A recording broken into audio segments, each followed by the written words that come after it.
Every time I come on here, it's a little bit different. So now my cameras, I'm going to have to get this thing set up so I've got a dedicated camera. But I made a post earlier on Instagram I wanted to start talking about. I'll try to sit up so I keep in the screen. Um, so I was on a plane the other day and I was sitting next to a lady who worked for the Oregon Fish and Wildlife Department. And we had a real good conversation. She saw, hey, welcome aboard, man. Thanks for joining. Um, she said that they were seeing some very similar results with their electrofishing and their fish populations that I'm seeing with my fish populations. And that's stunted fish populations. So I came on to talk a little bit about that. Hey Frank, man, appreciate you, man. Um, I was talking about stunted fish populations and the conversations that I had. So it was an interesting conversation because it was very similar, to what we discuss here. And I told her about relative weight, which she wasn't too familiar with. She wasn't a biologist, but she's worked there for 20 years. So she knew a lot. She was very well versed in fisheries management and the problems that they were dealing with out there. And I just found it really interesting that the problems that they were dealing with and the problems that I'm dealing with are similar problems. So I wanted to come on and just put that down, while it was fresh in my mind. And one of the pet peeves I have with Instagram is like when I make a post, like the last post about stunted fish, it never gets shared. It never gets anywhere. It seems like the superficial stuff is popular, and the stuff that's important to me doesn't get as much traction, doesn't get as many views. It's weird. You have so many followers, but not even all your followers see what you post. Hey, thanks for joining, guys. Got 3 on here. That's great. So I decided to come on here and talk about that for that reason as well. Plus, I need more viewer time on YouTube than I do on Instagram. So that's why I'm here. Let me double check and make sure I didn't miss anybody making a note. Just Frank in there. Thanks, Frank. Appreciate you, man. My camera's a little too high. They made me reorient. I was doing an orientation with I'm just doing this from a tablet, but they made me reorient it upwards, so I've got this much overhead. For that reason, I'm going to set up a dedicated webcam and computer to do this. And if you guys have any questions, one question that was asked last week or whenever last time I was on was about the strangest things that I had ever electrofished, and I got sidetracked. So I wanted to answer that question. I don't know who that guy was, but I wanted to answer that question for him. A couple things. The strangest things I've ever seen. Um, on an electrofishing boat. Two, it was the same river. Wilson, what's up, man? What are you streaming from the boat, man? I thought you were fishing. I need to be fishing, man. It looks like a good day, but I've got jet lag, dude. I've been asleep. I just got up not long ago, really, about, I don't even know what time it is, but I wasn't, I was kicking off around noon like college football. And see, there I go getting sidetracked again from my electrofishing story. So I'm gonna go back and finish that. All right. So somebody asked me the strangest thing that ever happened on a shock boat, and I can remember I was on the Savannah River both times this happened. Weird things happened on the Savannah River. So we were doing an electrofishing survey there for fish tissue analysis. I can't even remember who it was for, like a paper company or somebody who uses the discharge um, for water. Use the water for some to cool their facility for some reason, and then they'd have a discharge where they let that hot water back out. Like nuclear power plants have that, paper mills have that. I don't know, lots of different industrial type places will have a water discharge like that. So they're required by the EPA to test that water and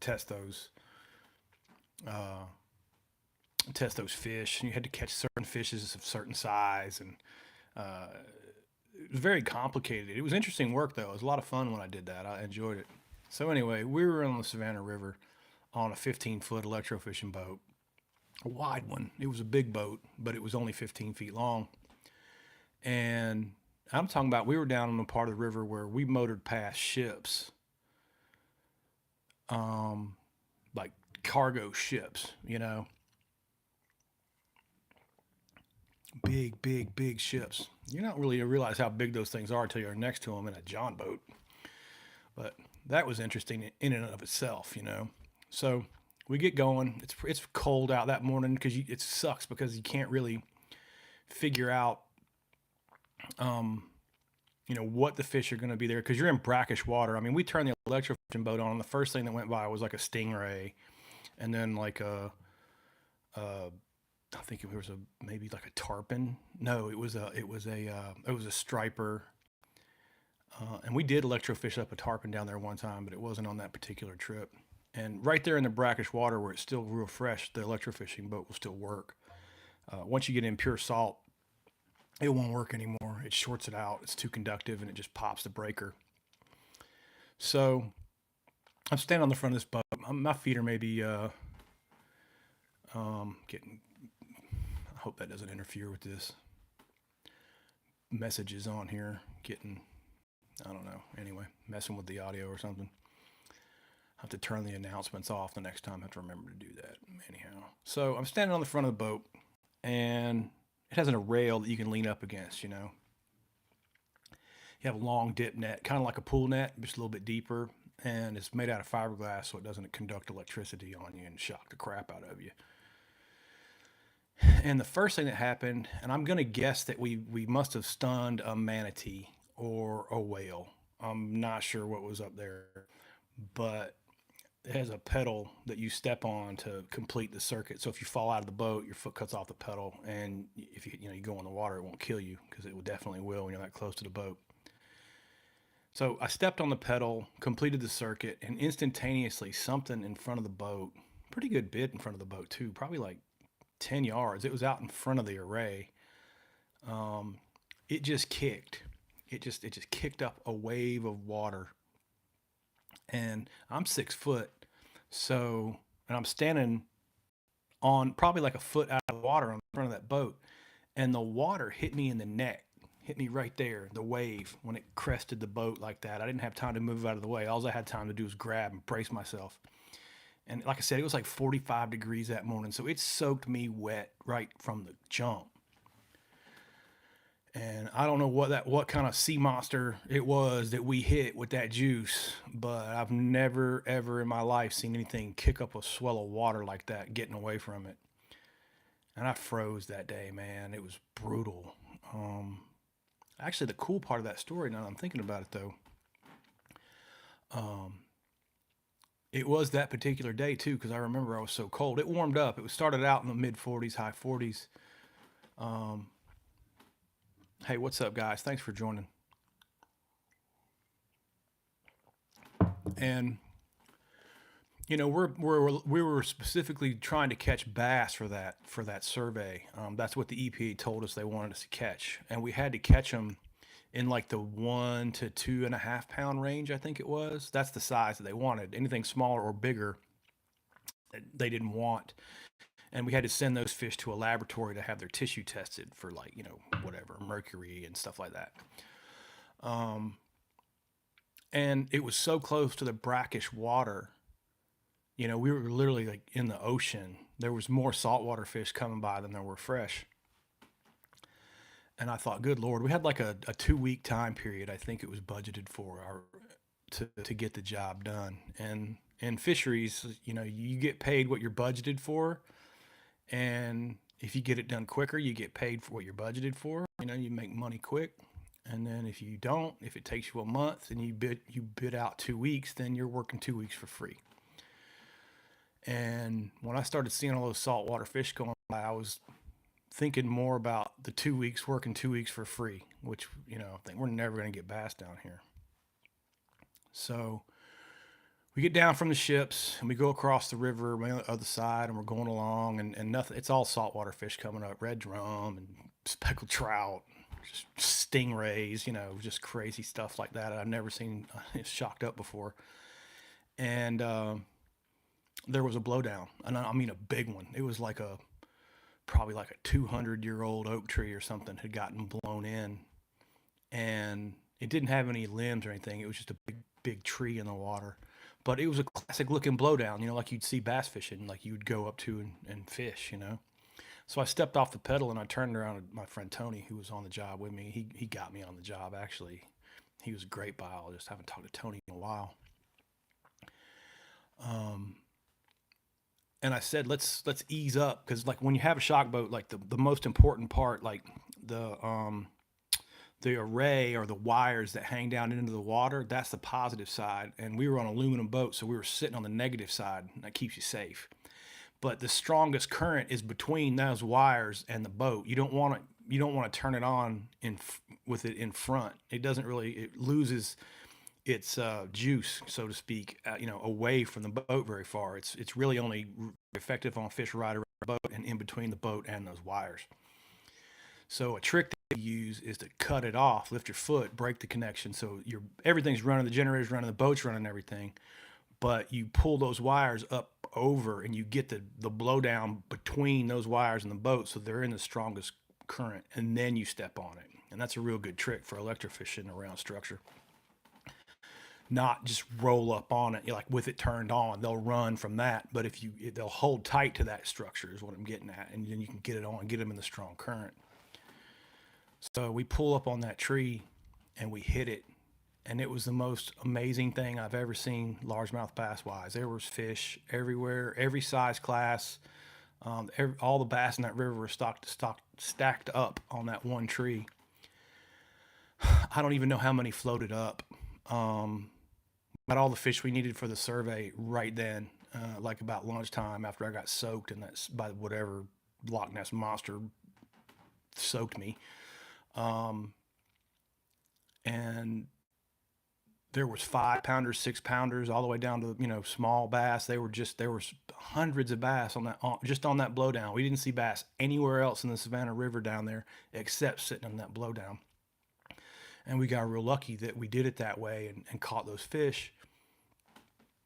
Interesting follow-up to that story. Tony went back 4 years later, 3 or 4 years later, to do the same job. I couldn't do it. I was working someplace else, but he went back and he took the gig, and he went back down there and did that job again. And the exact same thing happened again, like 4 years later. They caught all the bass they needed off one blowdown in 10 minutes, 5 minutes, just real quickly. And that's really rare, but it was really good to have that ace up his sleeve.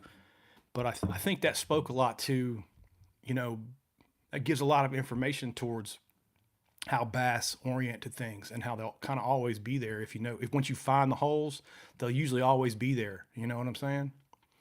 All right, I ran my mouth. Now let me go back and check these questions. I can't see them. They got to come up. I still can't see them, but I got these bad boys. All right, we got Wilson. Wilson's on a fishing break. He's on a trophy managed lake today.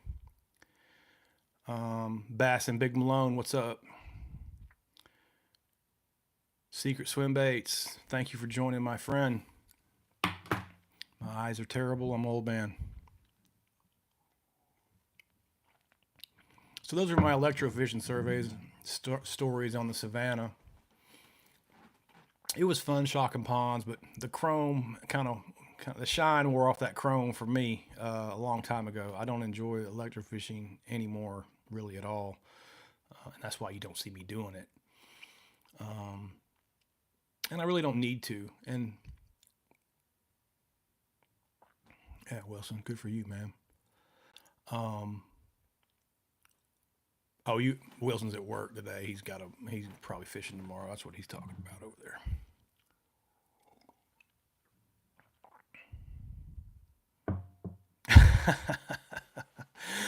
I hear you, Frank, man. Tell that to these old eyes. I mean, I just can't even read anything anymore. I don't know. Maybe I need to do exercises. And I say that'll help. Oh, Swim Baits has got a question coming through that I can't really read. Let me get these cool bad boys back on. What is my take on the scope drama in BASS? You talking about that forward facing sonar stuff, man? Swim Baits? Is that what you're referring to? I don't have a problem forward facing. Yeah, forward facing. Um, I think I think forward facing's cool. Um, I have it on my rig. Actually, Mickey sold me an old version of his. Thank you, Mickey, for that. I got a great deal on it, and so that is on my rig, and I have used it. And for me, the most important thing, it kind of goes back to exactly what we were just talking about, the holes, you know. So I like the big glide baits, I like the big swim baits, I like big baits, you know. But if you guys have fished with those a lot, you know what I'm talking about. You'll get follows, but not strikes. But that's okay. And I can see those follows when you crank that orientation flat like that, and you can kind of see out in front of the boat. It's hard to tell the depth of the fish, but if I get any follows on my bait, I can see where they came from on that, and I'm like, I got you now. I know where to go. So I'll drop a pin on that spot where I get the big fish follows, and I like it for that because I'm fishing a lot of water I've never fished in a state I've never fished. So I've actually taken a break from the bass fishing for quite a while now. I probably haven't been bass fishing in about a month, but you know, like it goes back to the electrofishing and just basically being a biologist in general, especially a lake biologist. It feels like sometimes when you just hook the boat up and you go to a lake that you're going to work. And I've had to quit fishing in the past because of that, because I just don't feel like doing that. You know, it just feels like a job. So I take breaks, especially in the heat. I just don't want to be on an aluminum boat in the heat if I don't have to anymore. I've done enough of that in my life, and it just makes it feel like work to me. So I'm getting ready to go back on it pretty hard, though. I've got some time, you know, with what's going on that I can fish a lot. And that's exactly what I'm doing. I'm just waiting for the weather. The weather's finally, as I got back from Ohio, the weather in Florida's finally like decent, you know, not in the 90s. So where I want to go is west of here to a lake called Orange Lake. It threw off a 16 pounder, and it's behaving very similar to a lake out in Texas called OH Ivy. And OH Ivy and Orange Lake both were severely impacted by drought. They almost drained. They thought they were going to lose the lakes. I mean, they literally drained dry. Just a little bit of water in the bottom, but they filled back up. They got the rains came back and they filled back up. And then the what we're experiencing is what we've been talking about on the page a lot is new lake effect, where you get just incredible fish growth in new lakes, and that's what we're following right now. What we're tracking right now at the pond I stock too at Sugar Hill Outdoors. New lake effect is we're capturing that, and that's why I recommend guys who are really into growing big bass in a pond just to go ahead and drain it. It does a lot of things. It resets. It gets a lot of the rotting crap off the bottom. It rots faster when it's exposed to the air. So that helps with what you call BOD, biological oxygen demand. Um, you'll have your fish will have more oxygen if you do that, and your water quality will be better if you do that. And while it's down, you can add structure, and you can do all you can kind of work on the drain and stuff like that. You can at least look at it and check it, you know, make sure you're not having any problems there. And then you stock it properly like we did, just like in the pond, and you'll capture this, you know, 2.5, 3 pounds of growth per year, new lake effect. And if you just do that every 10 or 12 years, you can kind of just keep your lake in that, or your pond in that new lake effect area. And actually, Wilson is a perfect person to have on here because he's experienced that personally at his farm. Mickey and I were friends at Georgia. We were at Valdosta. That's where I first started college, and that's where I met Mick. And his family has a farm in Thomasville. So the first time I fished in that lake, we call it the New Pond, or we call it Texas Pond. It's got a couple different names over there. It's about 10 acres. And I can remember fishing there before I got to fisheries school, and it was terrible. Just wasn't fishing wasn't very good. We didn't catch anything.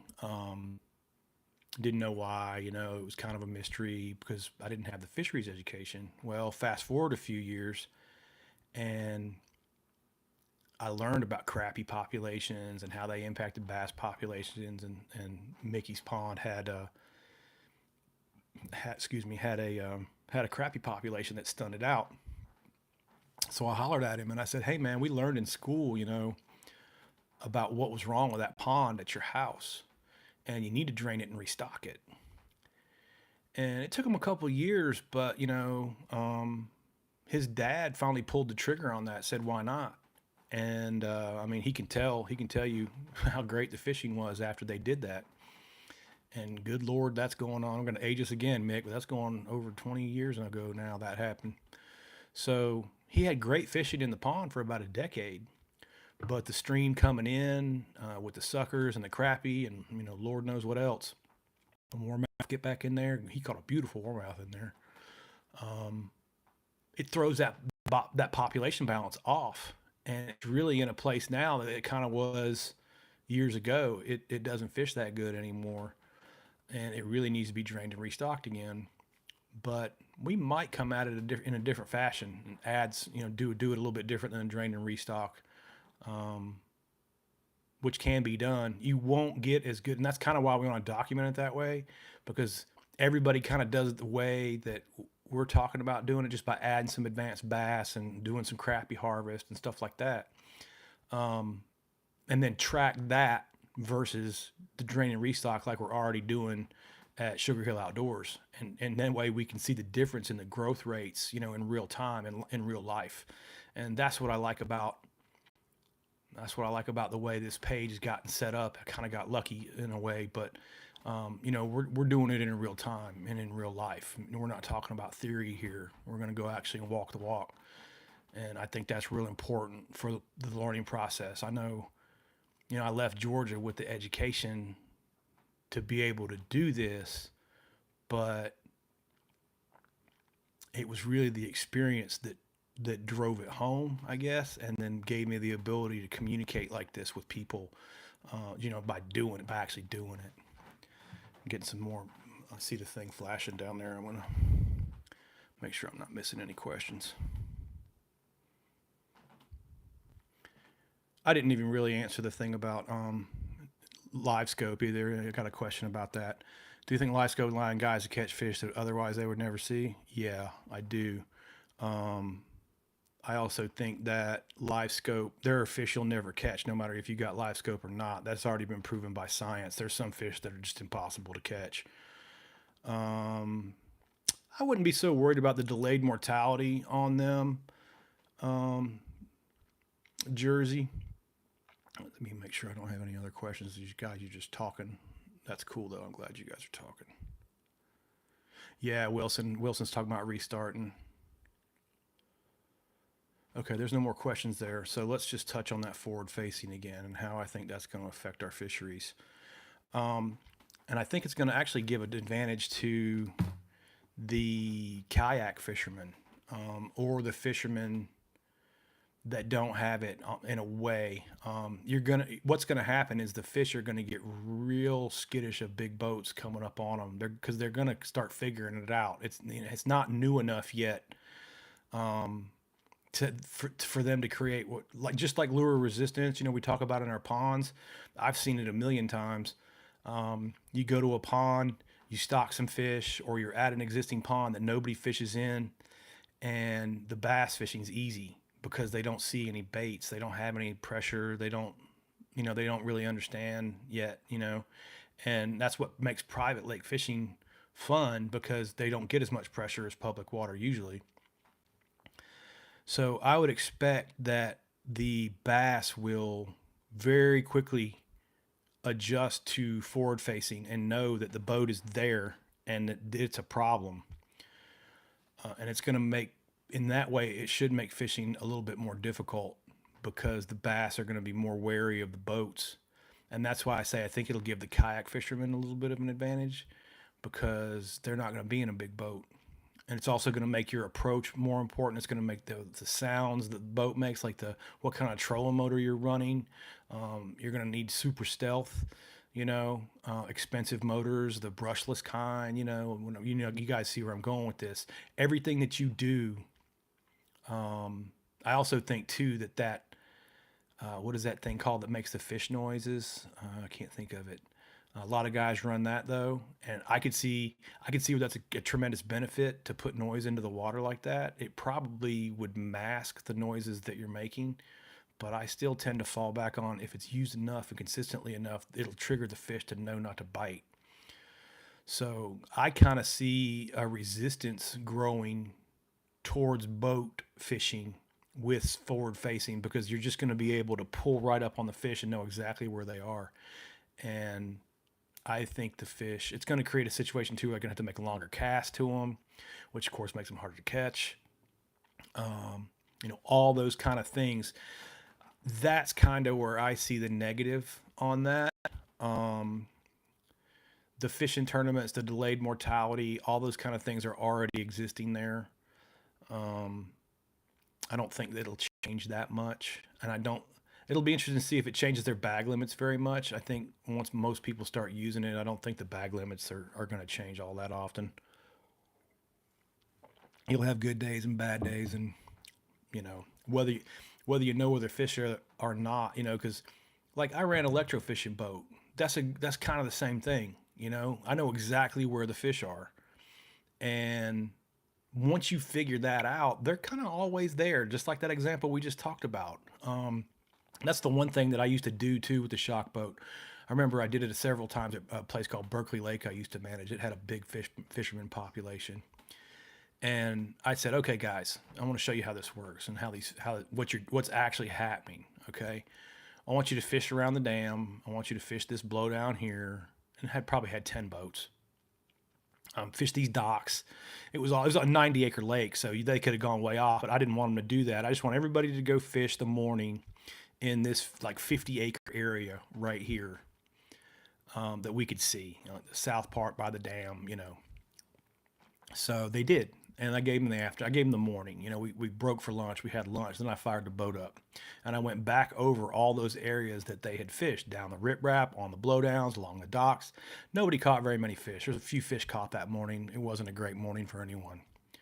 I caught, 50 in a half an hour, right along every single area that they fished. They fished right past those fish. Those fish were there. All right, they're on that cover. They're just not biting. And that is the revelation that I see these forward facing guys making. It's like the fish are already in that blowdown. They're just not biting right now. You can't catch any of them. You can leave it and come back and try them. Or you can camp out and beat them on the head. But I find that interesting that to me, that was common sense. But there's not very many people with as much electrofishing experience as me, and there's certainly not anybody with any traction online that could explain that to someone else, but that's kind of information that I always had in my head, that the fish, just because you don't catch any fish out of that tree or off that rock pile or on that ledge or whatever, doesn't mean there's no fish there. They're there. They're just watching your baits go by going, nah. Check some more questions.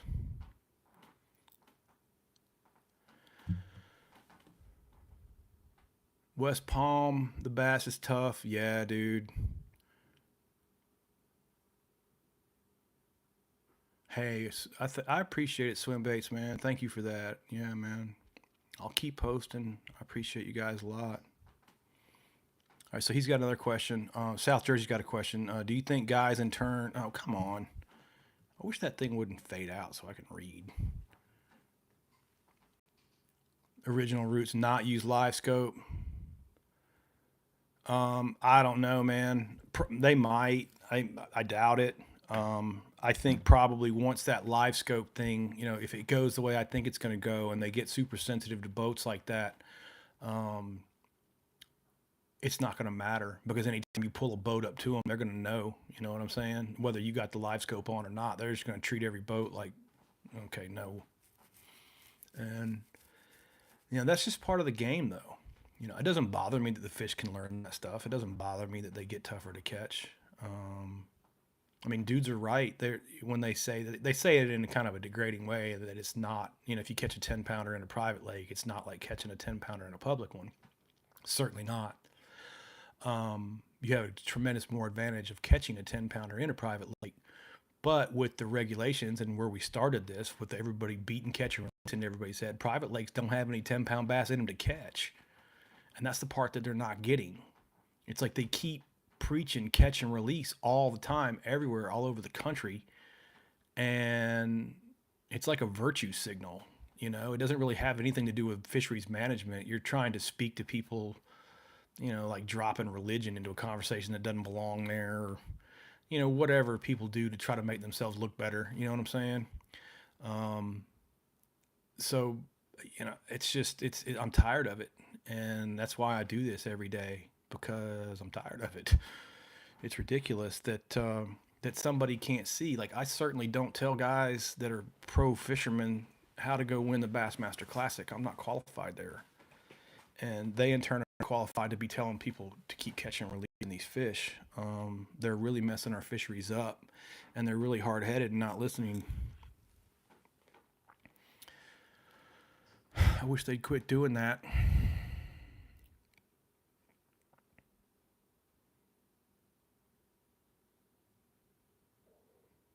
I don't know what you're getting at. I don't understand that word, man. Sorry. About Abu something. Allahu Akbar. I'm not sure what that means, man. Um, Hydro wave. That's what I was talking about. Yeah, man. It's like a camo. Do I know how catfish taste? Sure, bro. Catfish are pretty good, actually. You want to go wild caught?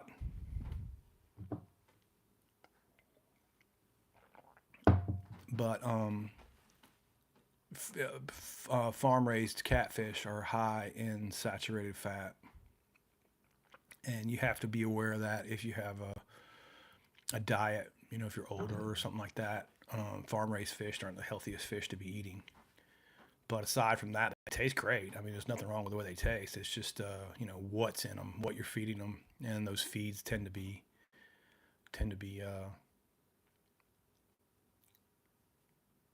not as good, I guess, for you. It'd be the same thing, kind of like comparing red meat you buy at the grocery store that maybe has antibiotics and colorants and Lord knows what they feed those cows versus like eating venison. You know, um, venison has acorns and grass in there, and those other animals, have whatever they've been fed and given in there. So you kind of think about it along those same lines.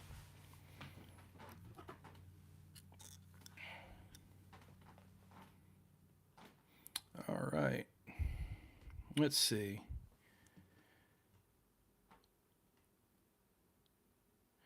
Okay, swim baits has another question about about chasing big bass with swim baits, and is it worth the giant swim bait down here in the canals and small ponds in South Florida with all the snakeheads and cichlids and peacocks and every other invasive?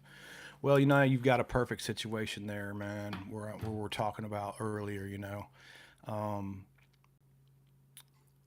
all right, so let's just take our pond as an example, or we take Mickey's pond as an example. So we set that pond up, we stocked it right, it's perfectly balanced, and for probably like 6, 7 years, it's crushing. It's got 8 pound fish. You catch them almost all the time.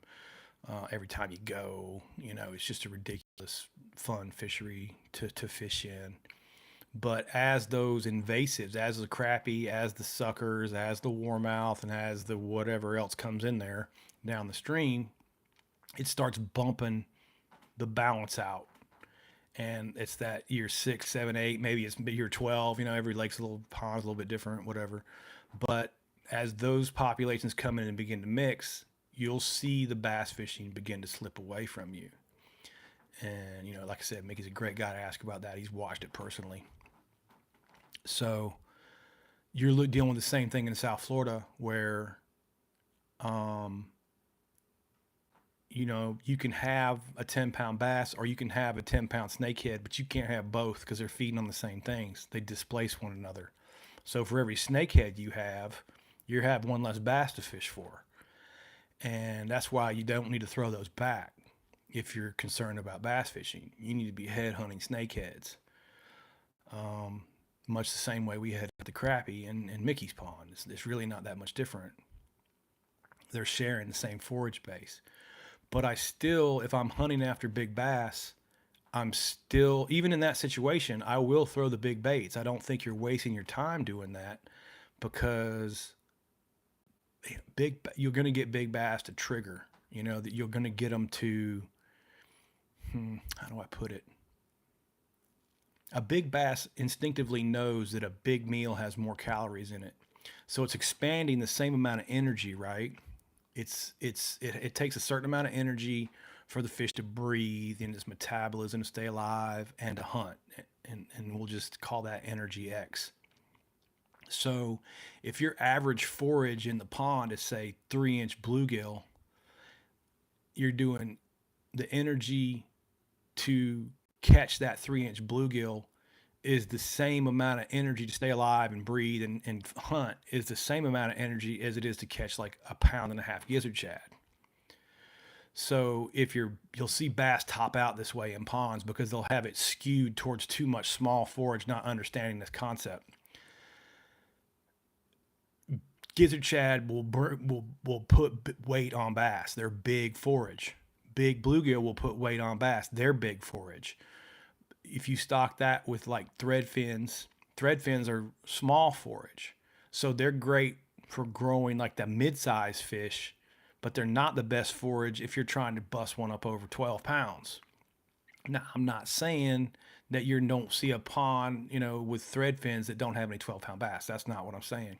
What I'm saying is you need a forage in there that the bass can expend that same amount of energy to catch a 0.2 pound or 0.1 pound thread fin and catch a 1 pound bait, right? So now that's like 10 meals in one versus the small forage. And that's kind of lost on dudes. And I don't even think any biologists know it, but like I said, I know it from seeing it and being in the field and being with the fish and doing electrofishing surveys for a long, long time. You see it like this lake has big forage. This lake has some big bass. Even the lakes that aren't even managed that well, you know what I mean? If they're just kind of luckily, like they have gizzard shad in them, if there's a forage source for a big bass, you generally will have a few big bass. The problem becomes in lakes like that where you got lucky it is just that. It's not like a stocked lake that I did where a lot of the fish are that size and you can catch a lot of them. Those types of lakes that got lucky that way with how the bass are growing in there will have very few big bass, and very few big bass are very hard to catch. You need higher numbers of them per acre to catch them. They'll be very well fed and they'll be very keyed in on one or two types of forage, and that's where I'm getting at. Like I like matching gizzard shad in gizzard shad lakes. I like big glide baits that match gizzard shad in gizzard shad lakes. I like that big 5.8 bellows gill drug on the bottom or hopped off the bottom, yo-yo or whatever. It's a big bait. It's mimicking and displacing water and giving the vibration off into the water that the bass are accustomed to feeding on if they have that kind of forage to feed on. If it's big forage, they can feel that. They can tell it. I hope that helps. Let's check this again. Oh, sure, swim baits, man. I hope that helps you, man.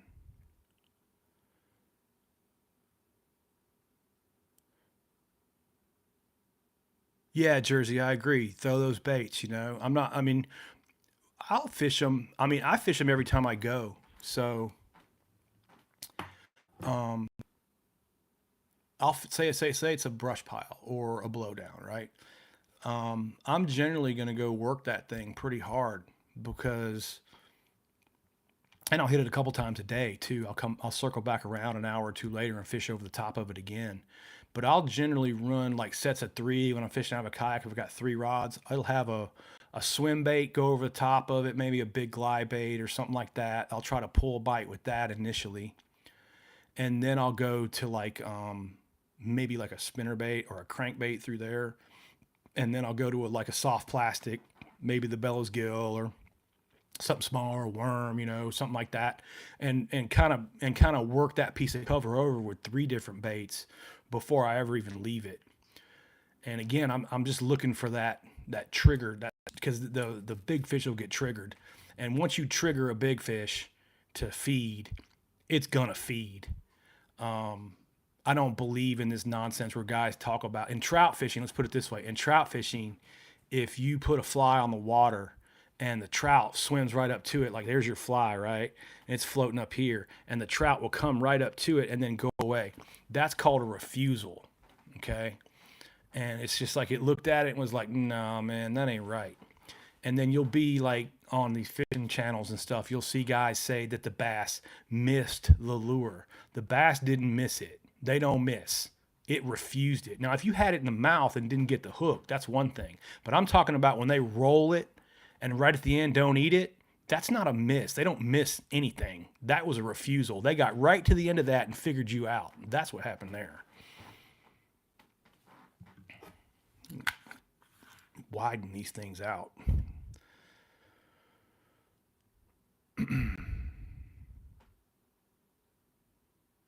41 minutes, 6 folks following. Thanks, everybody. I appreciate it. Georgia's going to kick off here pretty soon. I think they got 6 o'clock? Maybe a 7 o'clock kickoff. Maybe I'll get to watch them today. I'm going to wait for a second just to catch any more. Yeah, Jersey, man, that's how I think about it, dude. And I do pretty good. I mean, I don't want to sit here and pretend like I'm the best bass fisherman or anything like that. I get my ego going when I grow one. That's like if we can go get 10 pounds out of that little 2.5 acre pond, I'll be very, very proud. Even 9, if we can go north of 9 in there, that's an excellent fish for 2.5 acres. And it gets back into, you need big water for big fish because they need that. They need a lot of forage, and a 2 acre pond just doesn't. It can't support that many big ones. So it's the smaller the pond, the more difficult it gets to grow big fish. Doesn't mean I can't grow one. Thanks, NCF, man. My live feeds have been real inconsistent. I'm trying to keep them on Saturdays sometime, and I was gonna do one later tonight around 7, but then like I said, Georgia's kicking off, so I got to watch that one. I missed the Auburn game. I have to rewind the YouTube and watch it on there, but should be a good one today with Kentucky. Those boys are looking tough this year. Kentucky's been looking pretty good the last few years, so they might whip us today. That'll be all right if they do. Georgia's had a lot of success, and I'm proud to have lived long enough to have seen it. They're really looking strong. Kids are playing well. I'm gonna double check for anything else. Nope, got it. All right, guys, I don't see any more questions too much. Oh yeah, Big Malone, let me know, man. If you want to go fishing, I'm gonna do some. I'm looking into doing some collabs with folks. So if you guys want to collab on anything, let me know if you're around Florida. Well, I'm gonna need my glasses again. All right, Jersey's writing in. Yeah, man, just drop me a DM anytime you guys want to go with me. You're more than welcome. He says, good point.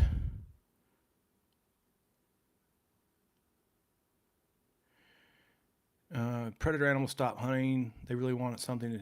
Yeah. Going back to the refusal. Yeah, man, that's a bunch of nonsense. They missed it.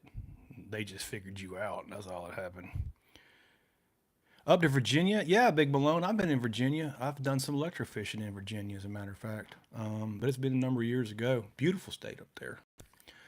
Um, I might be going to Arkansas to do a little collab with one of the followers up there, and I gotta hang. I gotta be here. I've got an art show coming up. I got some junk to do around here, but I don't know.